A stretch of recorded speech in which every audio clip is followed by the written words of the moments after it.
Okay, सो इस class में कोई बच्चे अगर ऐड हैं तो हैंड रेस कीजिए जरा। नहीं है तो फिर हम जिस तरीके से रेगुलर क्लास करते हैं वैसे ही करेंगे।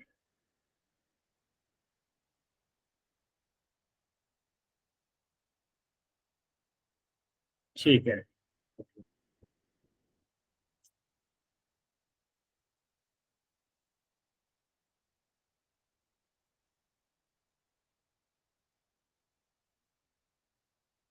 ठीक है, 2-3 बच्चे हैं तो हम जो है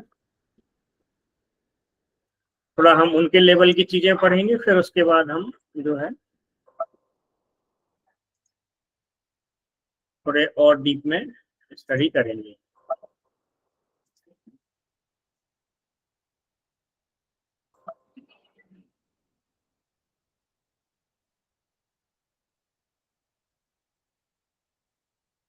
तो जैसा कि टॉपिक है कि importance of vegetable and legumes, तो हम सब्जियां और फलियां हमको क्यों खानी चाहिए उसके बारे में हम समझेंगे कि ये क्यों जरूरी है। तो सब्जियों में क्या है, जैसा कि आपकी स्क्रीन पर पिक्चर दिख रहा होगा, यहाँ पर कुछ फलियां हैं कुछ सब्जियां हैं।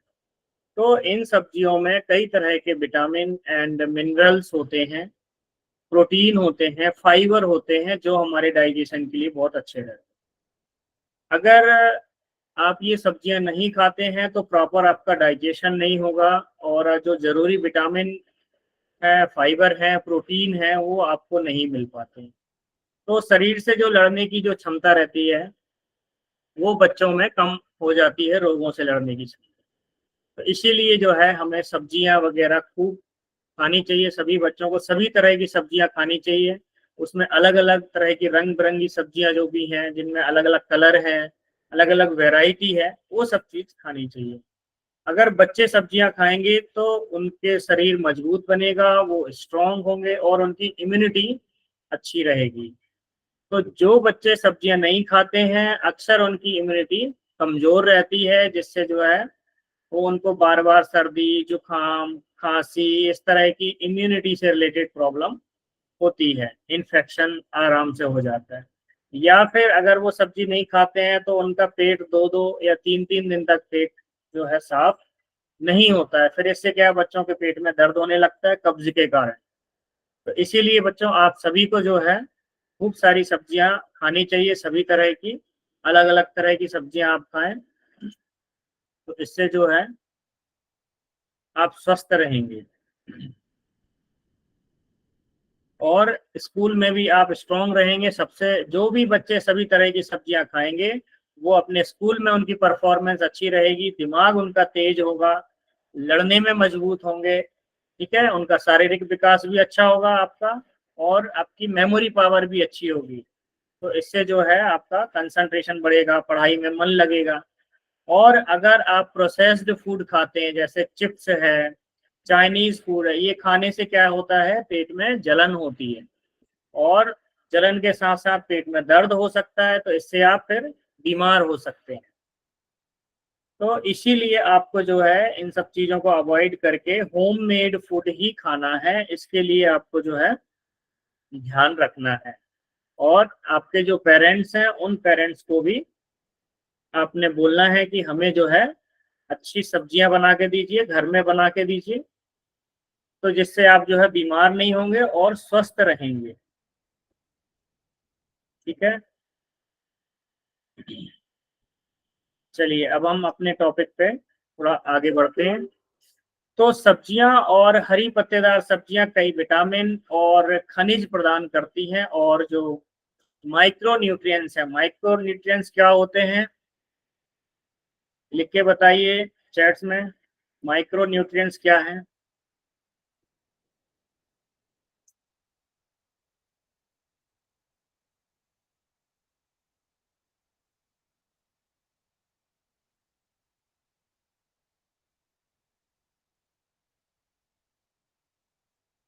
माइक्रो न्यूट्रिएंट्स,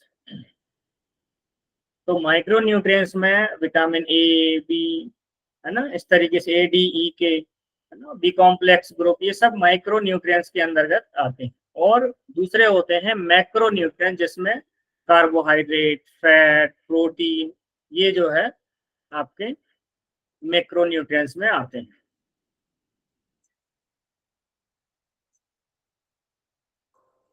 तो ये जो सब्जियां हैं, सब्जियां वो भी, और हरी पत्तेदार सब्जियां, इनमें कई विटामिन और खनिज होते हैं। खनिज मीन्स इसी में जो है कैल्शियम है, सेलेनियम है, मैग्नीशियम है, इस तरह के जो है खनिज उनमें पाए जाते हैं। कॉपर है। तो इस ये हमारे शरीर के लिए एसेंशियल चीजें होती हैं जो कि बहुत जरूरी हैं। तो इस तरीके से इनमें खनिज होते हैं, और सूक्ष्म पोषक तत्व माइक्रो न्यूट्रिएंट्स, इनमें विटामिन आ जाते हैं। तो उनकी कमी से और विभिन्न बीमारियों से ये हमारी सुरक्षा प्रदान करती हैं। तो कई अलग अलग तरह की बीमारियों से हमें सब्जियां बचाती हैं। तो सब्जियां हमें किस तरह की खानी है?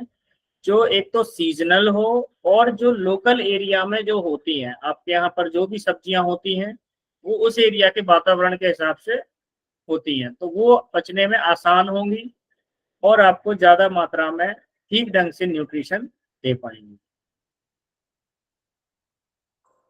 तो खाने में जो है ताजी सब्जियां और फल शामिल करें, जो कि माइक्रो न्यूट्रिएंट्स के भंडार होते हैं। ताजे फल और ताजे तैयार फलों की रस की तुलना में पोषण की दृष्टि से बेहतर होते हैं। तो जो ताजे फल होते हैं वो ज्यादा खाना बेहतर है जूस की जगह पे। ठीक है। जूस में क्या होता है, जूस निकालते हैं तो आपने देखा होगा फाइबर अलग निकल जाता है, जूस अलग हो जाता है। तो अगर आप फल खाएंगे, चबा चबा के खाएंगे, तो एक तो आपके मसूड़ों की एक्सरसाइज होगी, दांत मजबूत होंगे, और साथ में आपके जबड़े की मूवमेंट होती जॉ की, जिससे जो है ब्रेन का फंक्शन बेटर होता है। तो फलों को कोशिश करें कि जूस की बजाय सीधा उनको कट करके रॉ खाना चाहिए।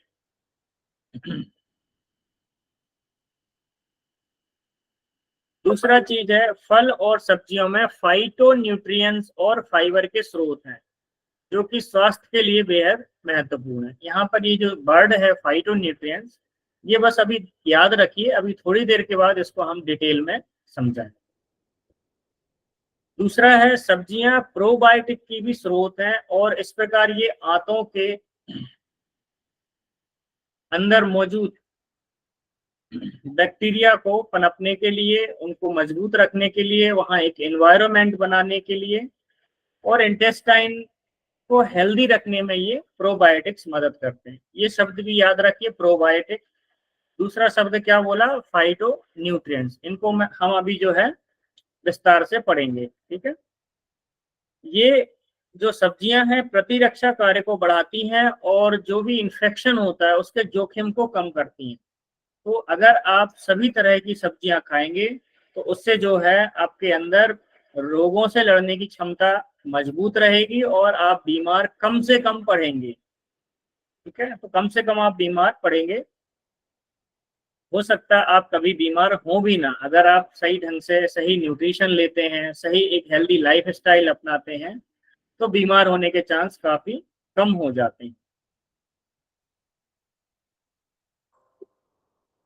सब्जियां सूक्ष्म पोषक तत्वों के कुपोषण और कुछ पुरानी बीमारियों जैसे hypertension, coronary heart disease, stroke, diabetes mellitus और कैंसर की रोकथाम में मदद करते हैं।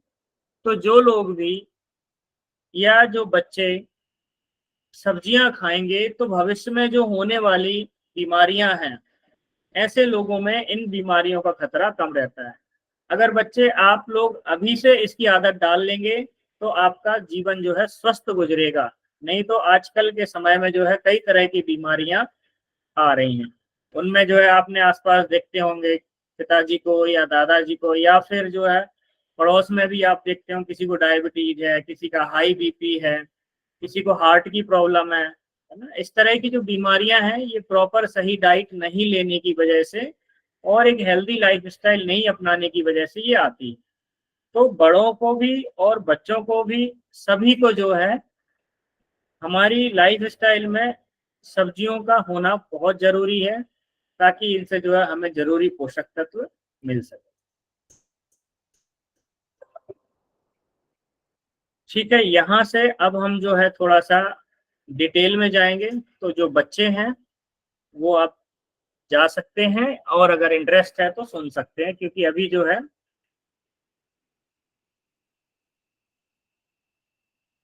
हम थोड़ा अब डिटेल में जाने वाले हैं।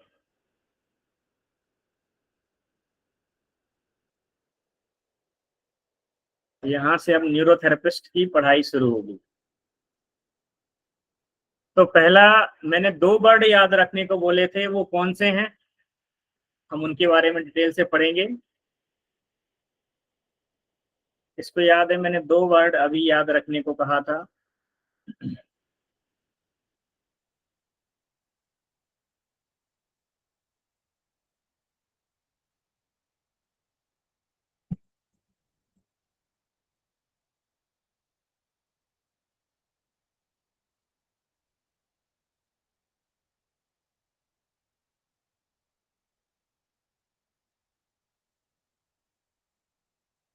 एक था फाइटो न्यूट्रिएंट्स, और दूसरा एक और वर्ड था प्रोबायोटिक। प्री नहीं है, प्रोबायोटिक। तो अब हम इनको डिटेल में पढ़ेंगे, एक एक शब्द को हम क्लियर करेंगे, जिससे कि आपके सारे कॉन्सेप्ट क्लियर हो जाएं और आप ज्यादा से ज्यादा चीजों को ठीक ढंग से जान पाए। तो पहला शब्द था हमारा फाइटो न्यूट्रिएंट्स।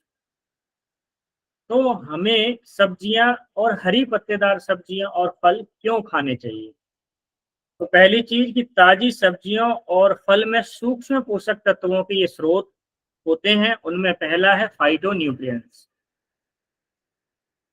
फाइटो न्यूट्रिएंट्स, जिन्हें फाइटो केमिकल के रूप में भी जाना जाता है, उनकी पिक्चर मैं यहाँ पर लगाता हूँ।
तो इस तरीके से जो आप ये कलरफुल सब्जियां और फ्रूट देख रहे हैं, ये पिक्चर में आपके सामने है। तो फाइटोन्यूट्रिएंट्स, जिन्हें फाइटोकेमिकल्स के रूप में भी जाना जाता है, ये पौधों में पाए जाने वाले प्राकृतिक यौगिक हैं जो मानव स्वास्थ्य के लिए फायदेमंद होते हैं। उन्हें विटामिन और खनिजों की तरह आवश्यक पोषक तत्व नहीं माना जाता है, लेकिन शोध से ये पता चला है कि उनमें स्वास्थ्य को बढ़ावा देने के लिए जो है ये महत्वपूर्ण होते हैं। तो इनमें जो अलग अलग तरह के रंग हैं, ये फाइटोन्यूट्रिएंट्स के कारण होते हैं। इसमें अभी और भी कई तरह की चीजें आएंगी। तो इसमें पहला है फाइटोन्यूट्रिएंट्स। तो फाइटोन्यूट्रिएंट्स फलों, सब्जियों, अनाज और अन्य पौधों के खाद्य पदार्थों के जीवंत रंग, स्वाद और गंध में योगदान करते हैं।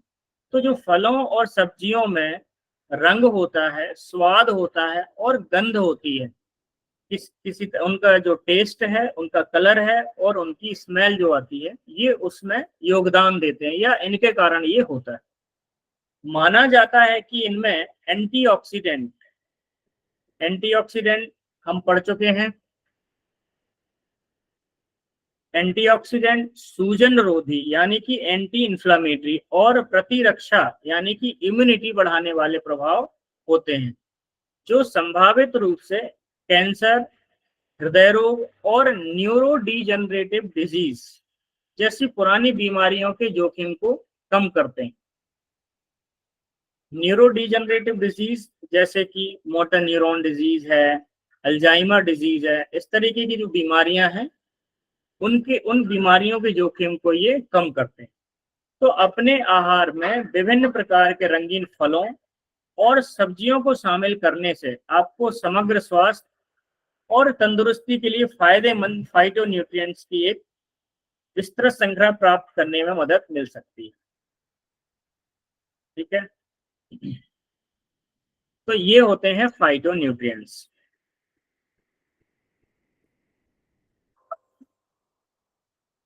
दूसरा एक इसी में आगे है कि जो हम पढ़ रहे थे कि क्यों खानी चाहिए सब्जियां, तो उसमें से एक न्यूट्रिएंट्स हो गया फाइटोन्यूट्रिएंट्स, दूसरे हैं बायो एक्टिव पदार्थ। तो बायो एक्टिव पदार्थ क्या होते हैं, ये भी जो है इन सब्जियों से हमें प्राप्त होते हैं।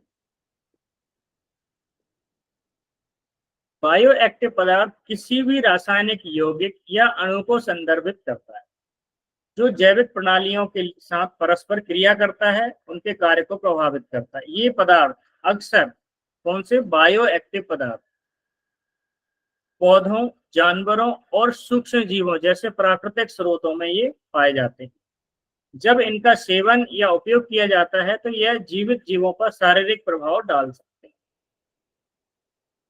बायो एक्टिव पदार्थों में फाइटोन्यूट्रिएंट्स, विटामिन, खनिज, पेप्टाइड, एंजाइम और विभिन्न तरह के मेटाबोलाइट्स जैसे यौगिकों की एक लंबी श्रृंखला। तो यहाँ पर बायो एक्टिव शब्द जो है, जो बॉडी में हमारी प्रक्रिया होती है, डाइजेशन की प्रक्रिया, जो जैविक प्रक्रिया है, उसमें ये अपना एक फंक्शन रोल प्ले करते हैं। तो ये जैविक प्रक्रियाओं को प्रभावित करने की क्षमता है, जिसमें एंटीऑक्सीडेंट गतिविधि, एंजाइम का फंक्शन या मॉड्यूलेशन, या जीन्स के अंदर कुछ चेंज है, विनियमन करना है, सेलुलर रिसेप्टर्स के साथ कोई क्रिया करनी है, इस तरह की चीजें ये शामिल होते हैं बायो एक्टिव पदार्थ। बायो एक्टिव पदार्थों के उदाहरण के रूप में जैसे हल्दी से करक्यूमिन, हल्दी में एक केमिकल पाया जाता है करक्यूमिन। दूसरा है अंगूर से रेसवेराट्रोल नाम का केमिकल उसमें पाया जाता है, और मछली के तेल से ओमेगा 3 फैटी एसिड, और कॉफी बीन में कैफीन पाया जाता है। तो इन चीजों के अंदर ये जो मैंने बताया ये बायो एक्टिव सब्सटेंस हैं, पदार्थ हैं। ठीक है, जैसे हल्दी में करक्यूमिन पाया जाता है, अंगूर से रेसवेराट्रोल, और मछली के तेल से ओमेगा 3 फैटी एसिड, और कॉफी बीन में कैफीन शामिल हो। इनके अपने फायदे हैं, है ना। तो हल्दी जो है हमारे भारतीय परंपरा में किचन में हल्दी का सबसे ज्यादा उपयोग होता है, जो कि कई तरह के एंटीसेप्टिक गुण उसमें पाए जाते हैं। मछली के तेल में ओमेगा 3 फैटी एसिड पाया जाता है, और कॉफी बीन्स के अंदर कैफीन पाया जाता है। ठीक है,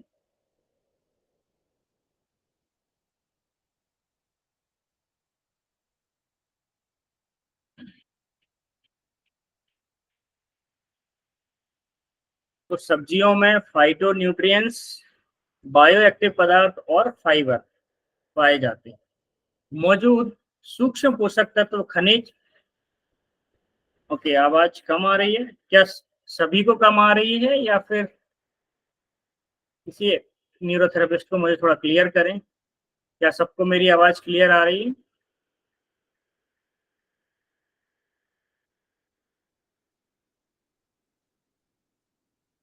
ओके, ठीक है।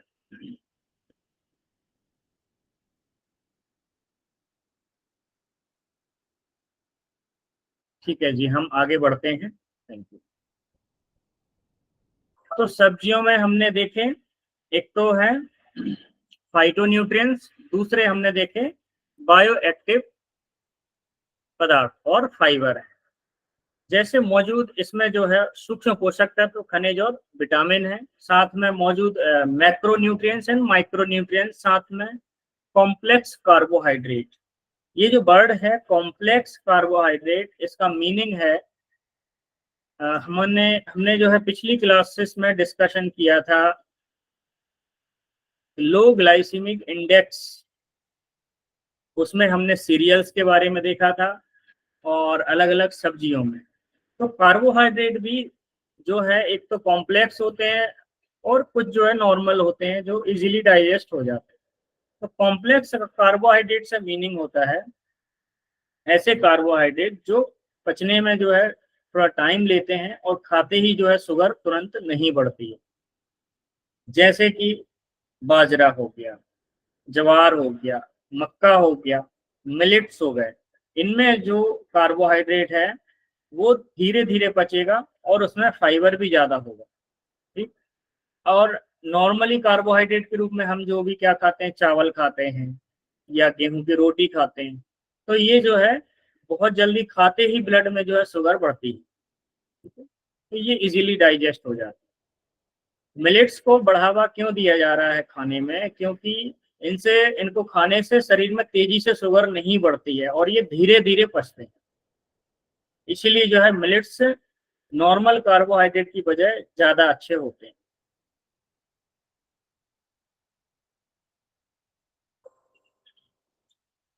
तो सब्जियों में फाइटोन्यूट्रिएंट्स, बायोएक्टिव सब्सटेंस, फाइबर और माइक्रोन्यूट्रिएंट्स, मिनरल्स, विटामिन्स और मैक्रोन्यूट्रिएंट्स एंड कॉम्प्लेक्स कार्बोहाइड्रेट और फाइबर इनमें पर्याप्त मात्रा में होता है, जो इनके पर्याप्त सेवन से स्वास्थ्य को बढ़ावा देता है।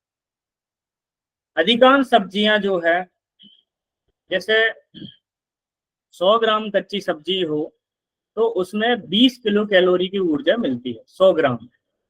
और 60 और 100 ग्राम अगर फल हैं तो उनमें 60 किलो कैलोरी की ऊर्जा मिलती है, यानी कि ये बहुत कम कैलोरी प्रदान करते हैं।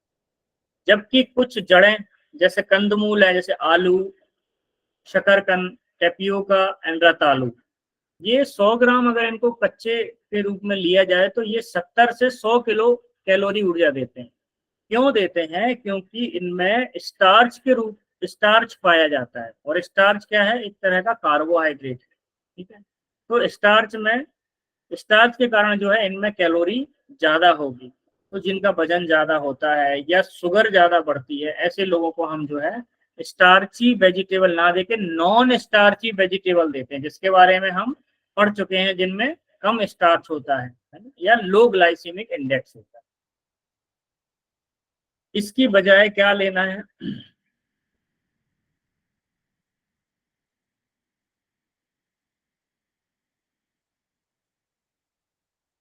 तो ज्यादा कैलोरी के लिए इसमें कंद में जैसे आलू, शकरकंद, टेपियोका, रतालू, ये 100 ग्राम कच्चे अगर लिए जाते हैं तो उसमें 70 से 100 किलो कैलोरी ऊर्जा मिलती है।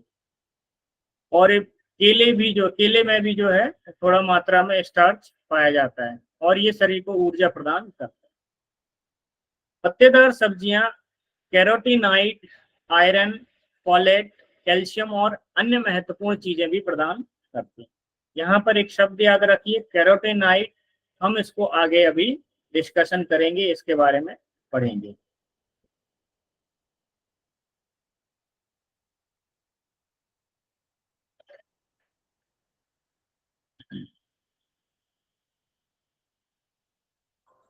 तो सब्जियों में जो हरी पत्तेदार सब्जियां हैं, हरी पत्तेदार सब्जियां कौन कौन सी हैं? जैसे कि पालक है, बथुआ है, मेथी है, और अलग अलग जगह के हिसाब से बहुत सारी पत्तेदार सब्जियां होती हैं जो हर जगह की अपनी कुछ खासियत रखती हैं। कुछ कॉमन है, कुछ अलग अलग जगह स्पेशली पाई जाती हैं। तो उनमें जो है कैरेटिनॉइड, आयरन, फॉलेट, कैल्शियम और अन्य महत्वपूर्ण चीजें भी होती हैं। कैरेटिनॉइड्स को याद रखिए, अभी थोड़ी देर बाद हम इसको कंप्लीट इसके ऊपर डिस्कशन करेंगे।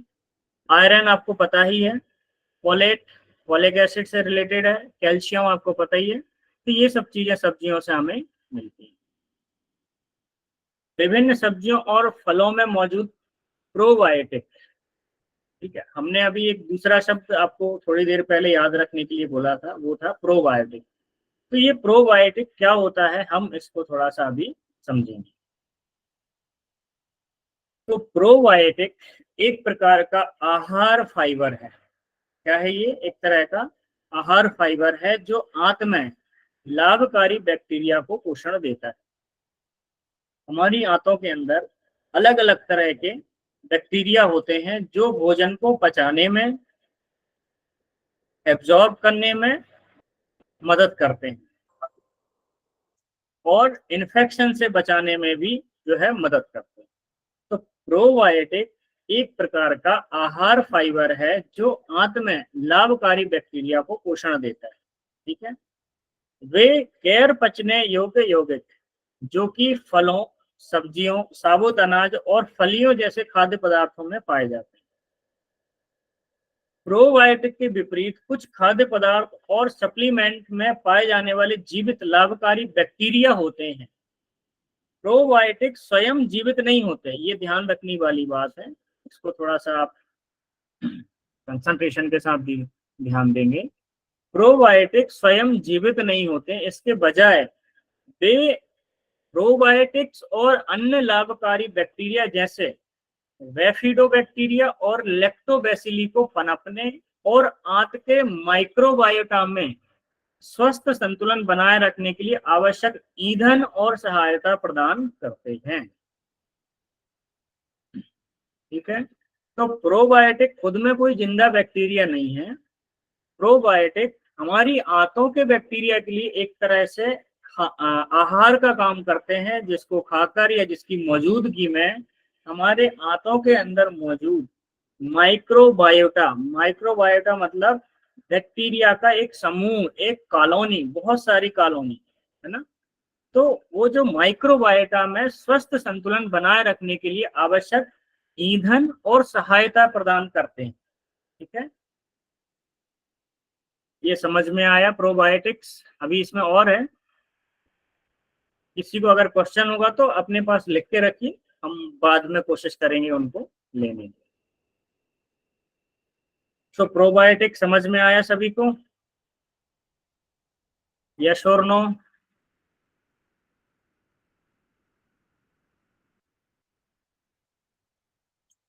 ओके, ठीक है, आगे बढ़ते हैं।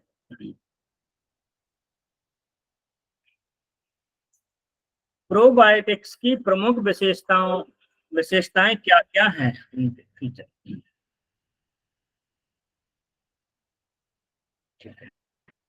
सो पहला इनकी विशेषता है नॉन डाइजेस्टिबिलिटी, यानी कि ये डाइजेस्ट नहीं हो सकते।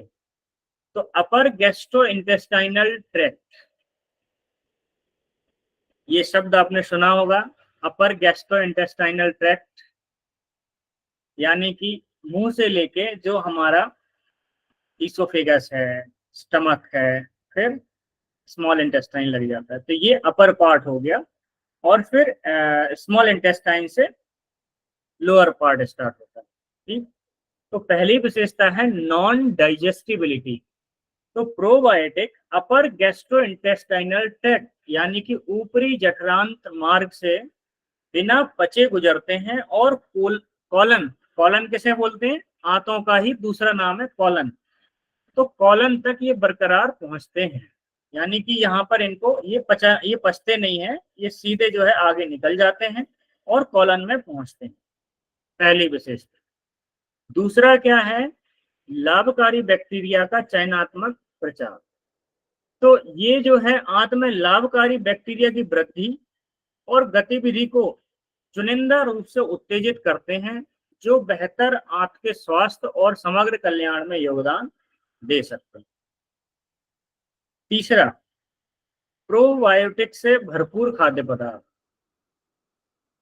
तो प्रोबायोटिक के सामान्य स्रोतों में चिकोरी रूट, जेरूसलम, ऑर्टिचोक, लहसुन, प्याज, लीक, केले, शतावरी, जई और साबुत अनाज शामिल है। ये सब चीजें अगर आप खाते हैं तो इनमें जो है ये प्रोबायोटिक का काम करते हैं। क्या क्या है? चिकोरी रूट्स, जेरूसलम, ऑर्टिचोक, लहसुन, प्याज, केले, शतावरी, जई और साबुत अनाज, इनमें प्रोबायोटिक पाए जाते हैं जो आंतों के बैक्टीरिया को बढ़ाने में मदद करते हैं, जिससे इंटेस्टाइन स्वस्थ रहे। विविध आहार के माध्यम से पर्याप्त मात्रा में प्रीबायोटिक का सेवन पाचन स्वास्थ्य को बेहतर बनाने और पोषक तत्वों के अवशोषण को बढ़ाने में, प्रतिरक्षा प्रणाली को मजबूत करने में और संभावित रूप से आंत गट डिसबायोसिस, ये शब्द याद रखिए, अभी इसको हम आगे कंप्लीट करेंगे, समझेंगे। तो गट डिसबायोसिस यानी कि आंत के बैक्टीरिया में असंतुलन होना से जुड़ी कुछ बीमारियों के जोखिम को कम करने में मदद करते हैं। प्रोबायोटिक और कहाँ पाया जाता है? तो प्रोबायोटिक खाद्य पदार्थों जैसे दही, कैफिर और फर्मेंटेड वेजिटेबल के साथ प्रोबायोटिक युक्त खाद्य पदार्थों को शामिल करने से संतुलित और डाइवर्स गट माइक्रोबायोटा यानी कि विविध आंत माइक्रोबायोटा को बढ़ावा मिल सकता है, जो समग्र स्वास्थ्य के लिए महत्वपूर्ण है। आंत में माइक्रोबायोटा में अनुकूल परिवर्तन लाते हैं और स्वास्थ्य पर लाभकारी प्रभाव के साथ माइक्रोबियल विविधता को बढ़ाते हैं। तो प्रोबायोटिक हमारी आंतों के लिए बहुत इंपॉर्टेंट है, क्योंकि ये जो बैक्टीरिया होते हैं ये खाने को डाइजेस्ट करने में, एब्जॉर्ब करने में और वहाँ पर जो है इन्फेक्शन को रोकने में और शरीर की जो है इम्यूनिटी को बनाए रखने में बहुत सारी मदद करते हैं। तो इसीलिए जो है प्रोबायोटिक का लेना भी जरूरी है। तो ये जो सब्जियां आप लेते हैं, अलग अलग तरह की सब्जियां हैं, फर्मेंटेड वेजिटेबल, इनके माध्यम से जो है आपको प्रोबायोटिक भी मिलते हैं। अब जो लोग सब्जियां ही नहीं खाएंगे तो उनको ना तो प्रोबायोटिक मिलेंगे, ना फाइटोन्यूट्रिएंट्स मिलेंगे और ना ही और क्या नहीं मिलेगा, बायो एक्टिव पदार्थ या सब्सटेंस, जो कि हमें पौधों, जानवरों और के माध्यम से मिलते हैं, जो हमारी डाइजेशन के प्रोसेस में हेल्प करते हैं। तो अभी हमने एक वर्ड यूज किया था गट डिसबायोसिस, यानी कि आंत के बैक्टीरिया में असंतुलन। इसको थोड़ा सा डिटेल में पढ़ लेते हैं, क्योंकि हम यहाँ एक एक शब्द को क्लियर करेंगे जिससे कि आपको सारी कहानी समझ में आ जाए। तो इसका इंपॉर्टेंस समझ में आने से जो है सब्जियों के खाने का जो महत्व है वो और ज्यादा बढ़ जाएगा, और जो लोग नहीं भी खाते हैं वो कॉन्शियसली खाना शुरू कर सकते हैं। ठीक, तो अब हम समझते हैं गट डिसबायोसिस। माइक्रोबायोटा मतलब क्या होता है? अभी मैंने बताया था माइक्रोबायोटा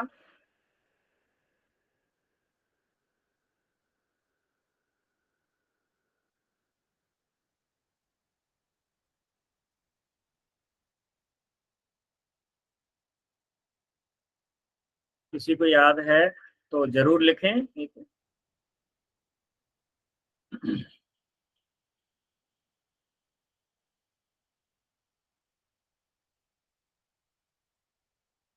चलिए, याद नहीं है तो मैं आपको बता देता हूँ। माइक्रोबायोटा मतलब बहुत सारे बैक्टीरिया की एक जो कॉलोनी होती है, बहुत सारे बैक्टीरिया जो हमारी आंतों में मौजूद होते हैं, उन सभी को मिला के माइक्रोबायोटा बोला जाता है। तो अब हम पढ़ेंगे गट डिसबायोसिस, यानी कि आंत के बैक्टीरिया में असंतुलन आ जाना। इस कंडीशन को बोला जाता है गट डिसबायोसिस। यहाँ से आपको एक बहुत पॉपुलर बीमारी के बारे में भी आपको समझ में आएगा, आईबीएस, आईबीडी का इससे बहुत बड़ा कनेक्शन है। तो हम चलिए इसको पढ़ते हैं और समझने की कोशिश करते हैं। गट डिसबायोसिस यानी जठरांत संबंधी मार्ग में या गैस्ट्रोइंटेस्टाइनल संबंधी मार्ग में रहने वाले माइक्रोबियल कम्युनिटी यानी कि माइक्रोबायोटा में असंतुलन को संदर्भित करता है, विशेष रूप से आंतों में। आमतौर पर आंत माइक्रोबायोटा में बैक्टीरिया, वायरस, फंगस और अन्य सूक्ष्म जीवों की एक बड़ी श्रृंखला होती है, जो कि पाचन, प्रतिरक्षा कार्य यानी इम्यूनिटी, चयापचय यानी मेटाबॉलिज्म और समग्र स्वास्थ्य में एक आवश्यक भूमिका निभाते हैं। हालांकि डिसबायोसिस तब होता है जब इन सूक्ष्म जीवों की संरचना या कार्य में किसी तरह का व्यवधान। तो आंत या गट डिसबायोसिस के कारणों में शामिल हो सकते हैं, वो क्या क्या है? चलिए थोड़ा सा मैं आपसे यहाँ पूछूंगा कि इंटेस्टाइन के बैक्टीरिया को हम किस तरह से डिस्टर्ब करते हैं अपने खाने के माध्यम से। जिसको ये पता है वो अपना हैंड रेस कीजिए, उससे हम थोड़ा सा डिस्कशन करेंगे, फिर हम उसको आगे और बढ़ेंगे। ओके, मैं यहाँ से माइक्रोफोन ऑन करता हूँ। आरोग्यम प्राकृतिक योग चिकित्सा, आप बताइए कि किस तरह से आंतों के बैक्टीरिया को हम डिस्टर्ब करते हैं। आप नमस्कार जी। नमस्कार। हाँ, आंतों में बैक्टीरिया है, वो एक पर्टिकुलर एनवायरनमेंट में जीवित रह पाते हैं। जी। तो अगर हम भोजन है वो इस तरह का करेंगे कि उसमें ज्यादा हार्ड है, प्रॉपर उसका फ्लो नहीं है, लिक्विडिटी कम है भोजन का, तो उस एनवायरनमेंट में वो काम नहीं करेंगे, जीवित नहीं रह पाएंगे। इसी तरह से जैसे एसिड अल्कलाइन का हम देखते हैं, अगर ज्यादा एसिड, अगर इंटेस्टाइन में भी एसिड ज्यादा है तो वहां भी वो जीवित नहीं रह पाएंगे और वो मर जाएंगे। ठीक है। इसी तरह से जैसे फाइबर की बात करें तो फाइबर्स अगर ज्यादा है, प्रॉपर टाइम पे भोजन आगे मूव करता रहेगा। ठीक है। तो बैक्टीरिया से वो पनपते रहेंगे, बने रहेंगे, उनकी लाइफ बनी रहेगी। वही है, अगर कई समय आंतों में अधिक समय तक बने रहेंगे तो वहां के जो ऑक्सीडेंट होने की वजह से और अभिक्रिया होने की वजह से, गंदगी होने की वजह से वो बैक्टीरिया है, डिफरेंट बैक्टीरिया उत्पन्न हो जाएंगे, जो अच्छे बैक्टीरिया वो समाप्त हो जाएंगे। धन्यवाद। ओके, और कोई है जो इसके बारे में अपनी कोई राय देना चाहता है कि हम किस तरह से अपनी आंतों के बैक्टीरिया को जो है गड़बड़ कर देते हैं या उन्हें नष्ट कर देते हैं? कौन सी एक्टिविटीज हैं जिनके माध्यम से आंतों के बैक्टीरिया नष्ट हो सकते हैं या डिस्टर्ब हो सकते हैं?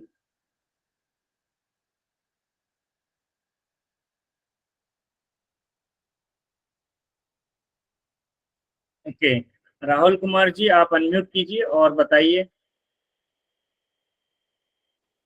जी प्रणाम सर। प्रणाम। फिर हम इसके बाद आगे बढ़ेंगे। जी।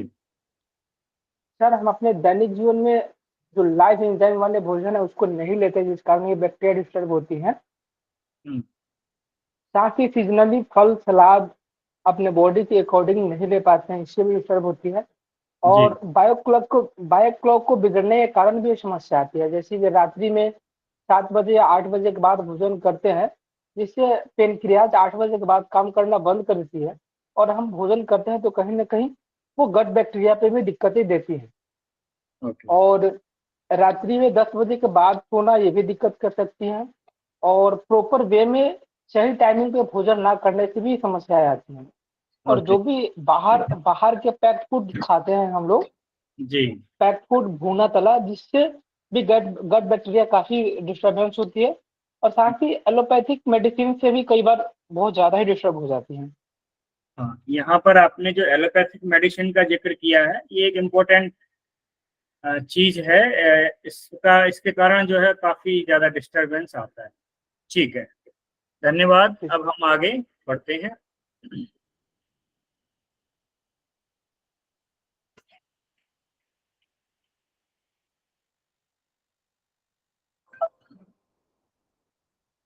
तो इंटेस्टाइनल या गट डिसबायोसिस के कारणों में कौन कौन से कारण हैं, उनमें हमने अभी देखे कुछ कारण जो है हमारे न्यूरोथेरेपिस्टों ने बताए।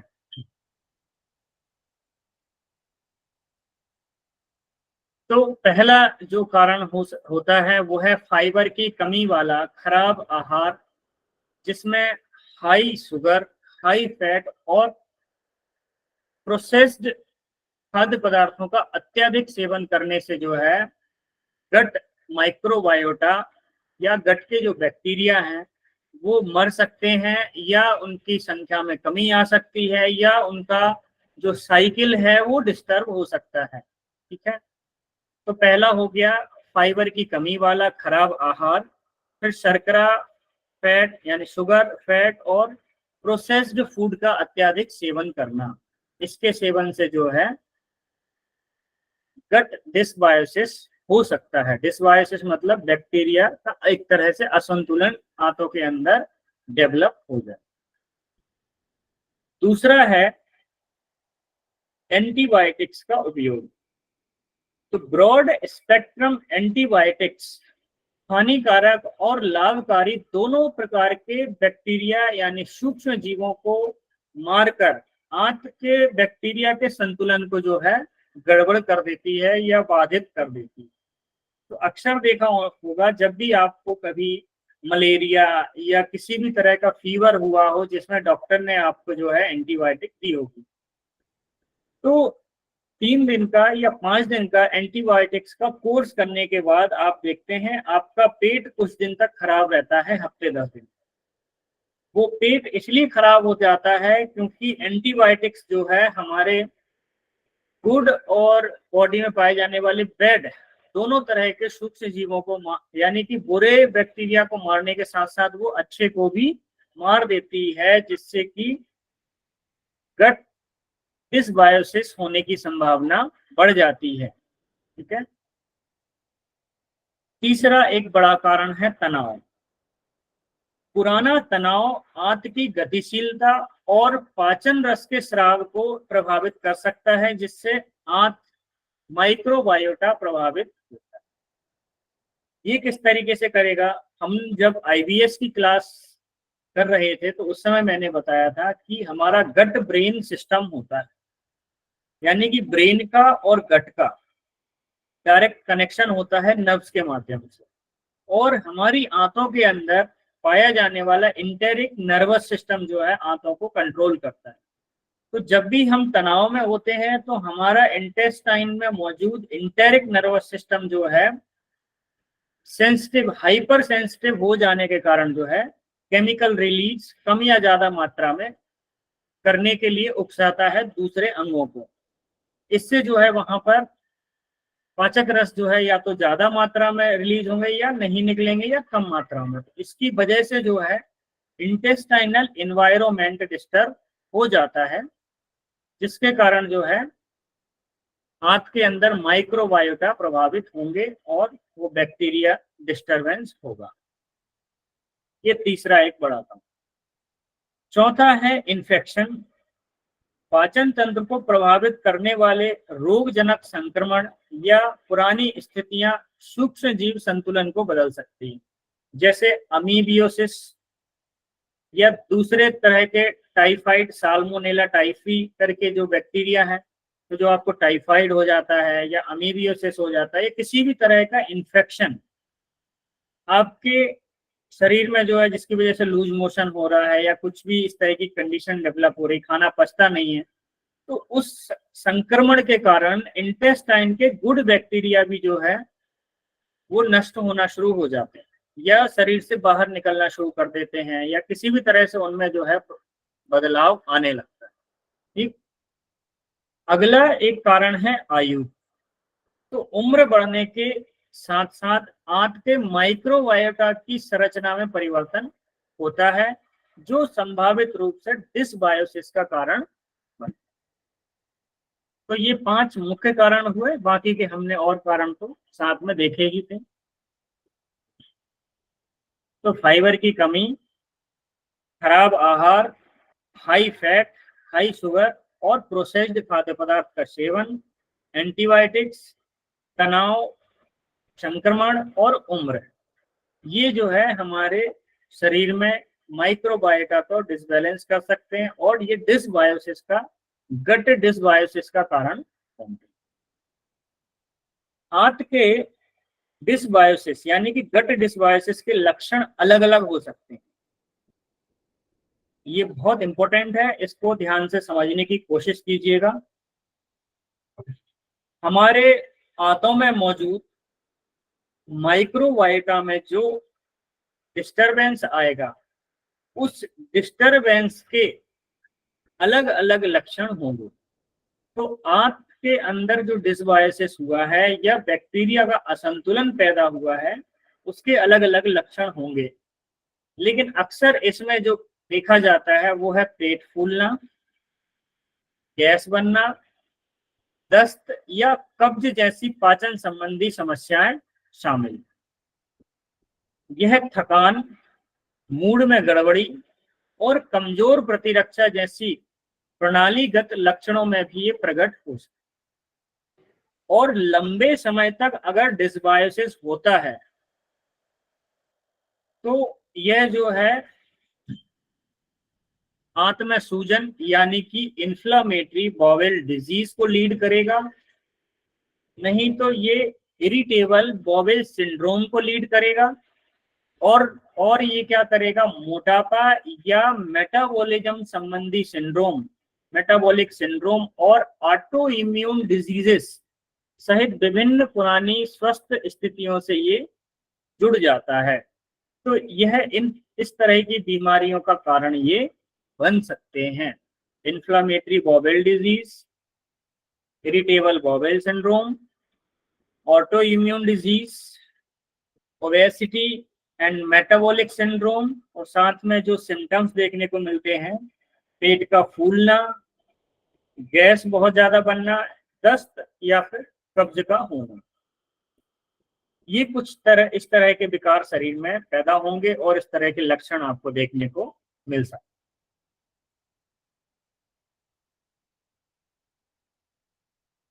तो आपके डिसबायोसिस के प्रबंधन में आमतौर पर हेल्दी माइक्रोबायोम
हाँ, अभी मेरी आवाज क्लियर है?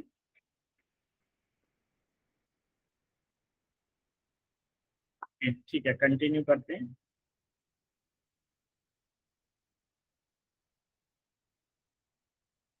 आप सभी लोग भी चाहें तो पानी वगैरह ले लीजिए, फिर हम आगे कंटिन्यू करेंगे।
चलिए, जहां से छूटा था वहीं से आगे कंटिन्यू करते हैं।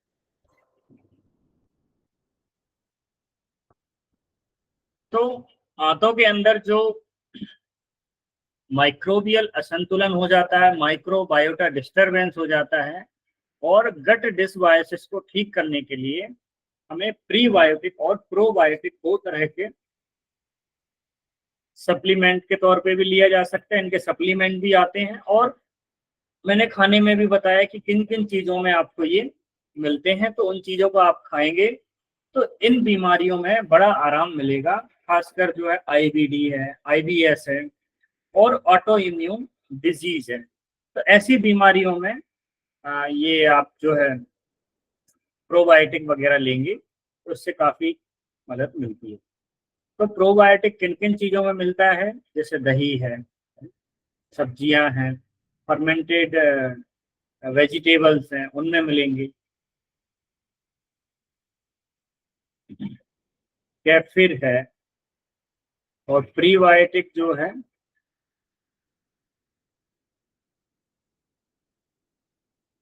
चिकोरी रूट है, जेरूसलम मोटीचूर, लहसुन, प्याज, लीक, केले, शतावरी, जई और साबुत अनाज ये शामिल हैं। तो ये जो है, और ओट्स, ओट्स भी जो है बैक्टीरिया के लिए बड़ा अच्छा होता है। ठीक, चलिए आगे बढ़ते हैं।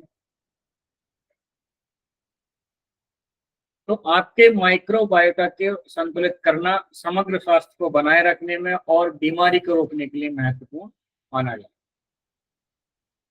है।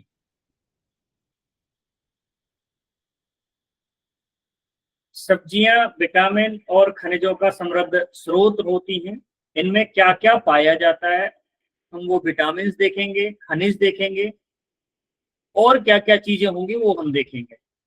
तो विटामिन के रूप में इनमें जो है विटामिन ए, विटामिन सी और विटामिन ई, और कुछ बी कॉम्प्लेक्स यानी बी विटामिन जैसे फॉलेट वगैरह होते हैं।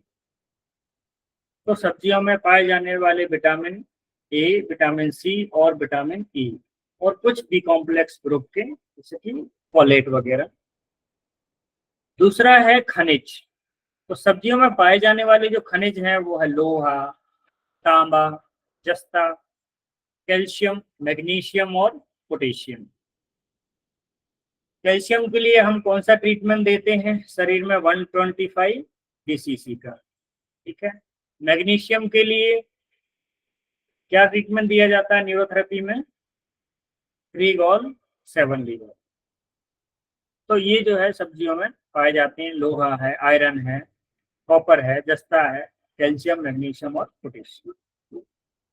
कुछ फाइटोकेमिकल यौगिक होते हैं जिसमें कैरोटेनॉइड्स, एल्कलॉइड्स, टेर्पेनॉइड्स और फ्लेवोनॉइड्स, फिनोलिक्स और बायोएक्टिव पेप्टाइड्स और एंटीऑक्सीडेंट पाए जाते हैं।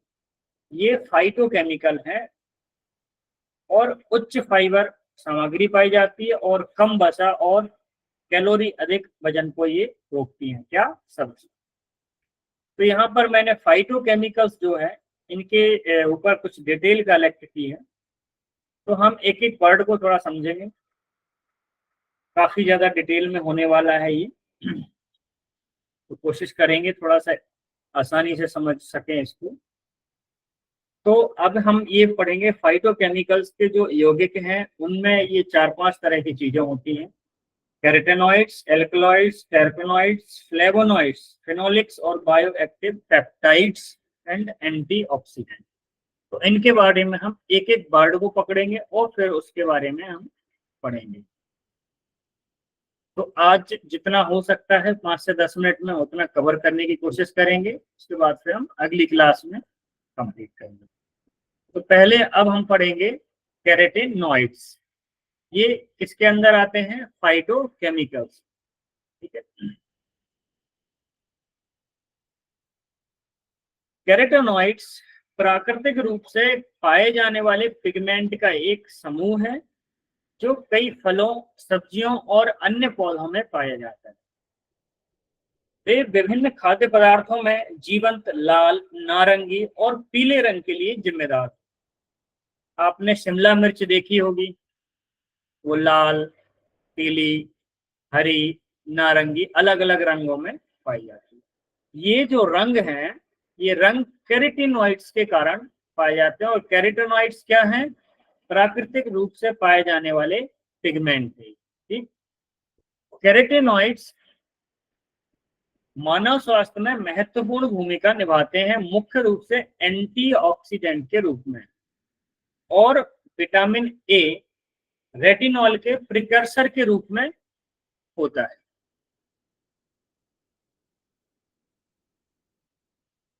तो कैरोटीनॉइड्स के बारे में कुछ मुख्य बिंदु हम देखेंगे। पहला है प्रकार और स्रोत। प्रकृति में 600 से अधिक प्रकार के कैरोटीनॉइड्स पाए जाते हैं, लेकिन सामान्य मानव आहार में केवल लगभग 50 ही मौजूद है। कितने? 50। तो सामान्य आहार स्रोतों में गाजर, शकरकंद, टमाटर, पालक, केल और लाल मिर्च शामिल है। तो इनमें जो रंग है, किसी में ऑरेंज कलर का रंग है, किसी में लाल कलर का रंग है, किसी में हरे रंग का कलर है, या किसी में पीले रंग का कलर। तो ये जो है, आप ये समझ लीजिए कि जो भी रंग बिरंगी सब्जियां हैं उनमें कैरोटीनॉइड्स मौजूद हैं, है ना? और ये एक हाईली एंटीऑक्सीडेंट के रूप में भी कार्य करते हैं, और इनमें रेटिनॉल पाया जाता है। विटामिन ए के ये काफी अच्छे स्रोत होते हैं। अक्सर पीले तरह के जो फल होते हैं, तो वो उनमें विटामिन ए पाया जाता है, जो कि रेटिनॉल के प्रिकर्सर के रूप में होता है। ठीक, तो पहले हमने देखे इनके टाइप्स। तो ये कितने? 600 से अधिक तरह के ये होते हैं कैरोटीनॉइड्स, लेकिन मनुष्यों के लिए सामान्य मानव आहार में केवल 50 ही मौजूद है। ठीक है, और ये खासकर सामान्य रूप से गाजर, शकरकंद, टमाटर, पालक, केल, लाल मिर्च, शिमला मिर्च, इन चीजों में ये होते हैं। दूसरा, एंटीऑक्सीडेंट गुण। कैरोटीनॉइड शरीर में एंटीऑक्सीडेंट के रूप में कार्य करते हैं। हानिकारक मुक्त कणों को बेअसर करने में ये मदद करते हैं, जो कि कोशिकाओं को नुकसान पहुंचा सकते हैं। और कैंसर और हृदय रोग जैसी पुरानी बीमारियों में योगदान कर सकते हैं। क्या कर सकते हैं? जो हानिकारक फ्री रेडिकल होते हैं, जिसके बारे में हम पहले भी पढ़ चुके हैं, फ्री रेडिकल्स के बारे में। तो फ्री रेडिकल क्या करते हैं? हमारी सेल मेम्ब्रेन को नुकसान पहुंचाते हैं। इसी के कारण जो आगे चल के कैंसर और हार्ट डिजीज जैसे पुराने रोग जो है होते हैं, क्रॉनिक डिजीजेस होती है। ठीक, अगला है प्रो विटामिन ए गतिविधि। तो कुछ कैरोटीनॉइड जैसे बीटा कैरोटीन शरीर में विटामिन ए में परिवर्तित हो सकते हैं। और विटामिन ए जो है हमारी आंखों के लिए, प्रतिरक्षा कार्य के लिए और स्किन के स्वास्थ्य के लिए आवश्यक है। अन्य स्वास्थ्य लाभ, एंटीऑक्सीडेंट गतिविधि और विटामिन ए के सिंथेसिस से परे, कैरोटीनॉइड सूजन को कम करने में और प्रतिरक्षा कार्य को समर्थन करने में, यानी उसको बढ़ाने में, और स्किन की देखभाल करने में बढ़ावा देते हैं। अवशोषण और जैव उपलब्धता। भोजन से कैरोटीनॉइड्स का अवशोषण अलग अलग होता है। आहार वसा के साथ कैरोटीनॉइड्स का सेवन उनके अवशोषण को बढ़ा सकता है। तो जो आप फैट, हम जो खाना खाते हैं उसमें जो फैट होता है, उसके साथ मिलके इनका एब्जॉर्ब होता है। विटामिन ए हमने देखे थे, दो तरह के विटामिन होते हैं, वाटर सॉल्युबल और फैट सॉल्युबल। तो इस तरह के जो कैरोटीनॉइड्स हैं या इनसे जुड़े हुए जो विटामिन ए वगैरह हैं, ये फैट सॉल्युबल होने के कारण फैट के साथ ये एब्जॉर्ब हो जाते हैं और उसके साथ लंबे समय तक शरीर में स्टोर रहते हैं। तो फैट के साथ कैरोटीनॉइड्स का सेवन उनके अवशोषण को बढ़ा सकता है। खाना पकाने और प्रोसेसिंग से खाद्य पदार्थों में कैरोटीनॉइड्स की जैव उपलब्धता भी प्रभावित होती है। इसका मतलब क्या है? अगर खाने को बहुत ज्यादा तला जाए, भुना जाए, या बहुत अधिक पकाया जाए, या फिर उनको प्रोसेस किया जाए सब्जियों, तो उनमें जो है कैरोटीनॉइड की जो उपलब्धता है, उसकी मात्रा है, वो कम हो सकती है या नष्ट हो सकती है। ठीक।